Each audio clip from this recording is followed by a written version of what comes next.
My name is Emily Beckerman. I am a senior at UTSA currently, but I'm looking to enter into the field of advocacy.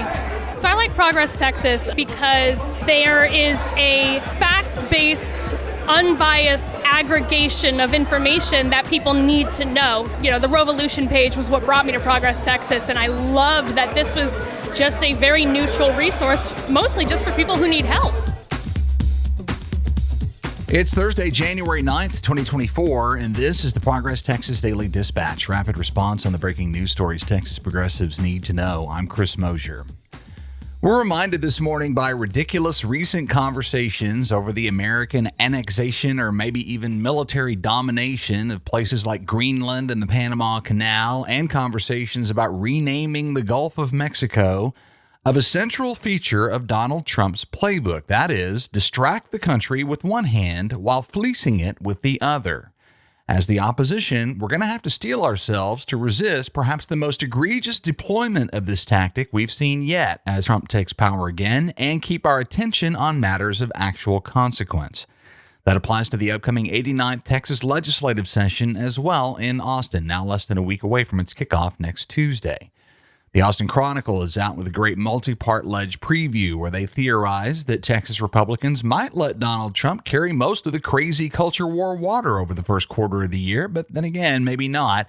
Brant Bingaman writes on public education, where the focus for Republicans remains the passage after decades of trying and failing, vouchers redirecting your public school tax dollars to private schools, mostly for the benefit of wealthy families who already have their kids private.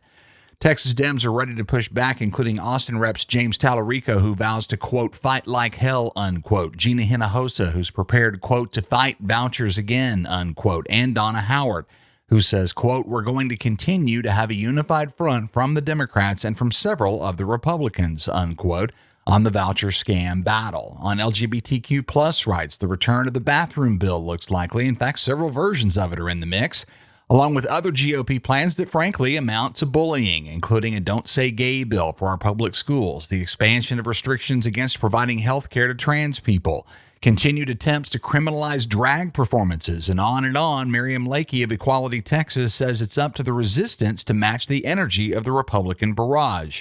Quote, the point of these bills and these refiles is to once again see what sticks. But also, it's a cruelty tactic. They win when they exhaust us, unquote.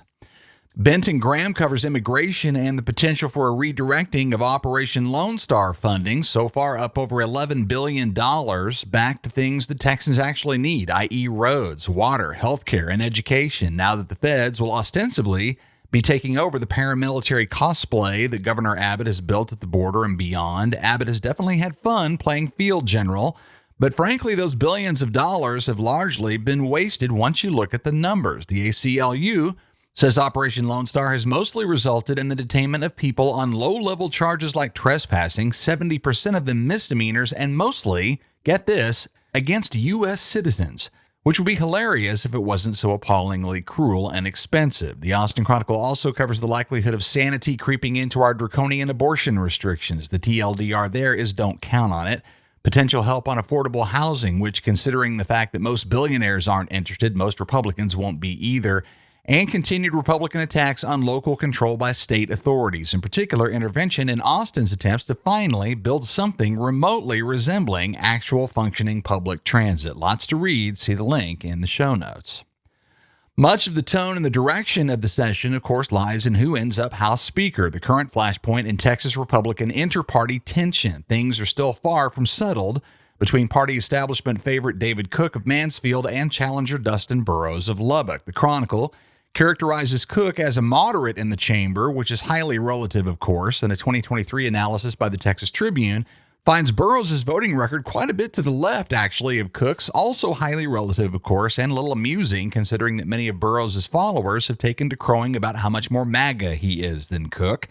The votes don't play that out, but along with indications that he'll allow Democrats to stay in the game at all rather than sideline them and their legislation as state party leaders prefer, makes Burrows a narrow favorite for progressives. Plus, it's frankly just fun to watch him fight. Learned via a Blue Sky post, by the way, by the Collin County Democratic Party, that GOP Representative Cody Harris of East Texas has filed a complaint with the Texas Ethics Commission against State Republican Party Chair Abraham George over the party's threat to reject the future primary applications of Burrows' supporters. George is, in fact, out on an intimidation tour for Cook with Attorney General Ken Paxton right now. Texas GOP leadership is apoplectic, and we are definitely entertained.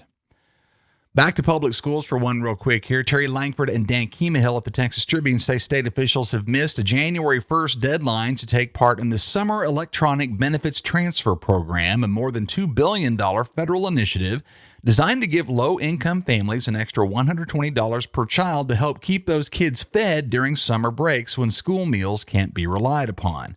Texas is one of only 12 states nationally who have thus far said no thanks, in spite of the fact that we have almost 4 million youngsters here whose families would qualify.